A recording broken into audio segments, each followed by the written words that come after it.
Katulad po ng sinabi ko kanina, ay makakasama rin po natin ang isa pang bituin na kasama ni Tita Nova sa Pepito Manaloto. Naitay Kapuso, please welcome Maureen Larazabal.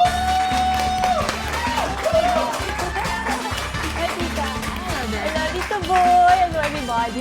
Maraming salamat. It's been a while. Ang tagal nating hindi nagkita Yes, rin. Tito Boy. I am so happy. Hindi nyo lang alam, I am very excited kasi sukatan ng isang pagiging artista ang ma-interview ng Boy Abunda. Totoo po yan. Alam nyo yan. At parang hindi kompleto ang pagiging artista mo pag hindi nyo po na-interview. Kaya ngayon, I am so happy. Maraming salamat for your kind words. Kumusta ang buhay ninyo sa Pepito? Kumusta yung samahan? Ay, napakaganda. Yes. Oo, family. Oho. Family kami, Tito Boy. Yung for the first time sa dami ng nasalihan ko ng mga comedy shows, mga sitcoms, dito mo mararamdaman na pamilya talaga kayo kasi syempre may group chat kami.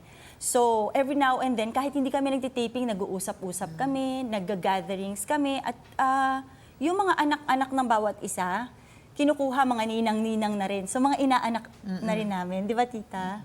Maureen, ganito. Nagsimula ka sa industriya sexy. Yes. Paano ka nag-crossover into comedy? That's one. Tita Nova, ako ang tanong ko ay mapangahas. You were discovered by the king, the great Fernando Poe Jr. Diretsang tanong. Kayo hubay niligawan ni FPJ? Ang mga kasagutan po sa pagbabalik ng Fast Talk with Boy Abunda.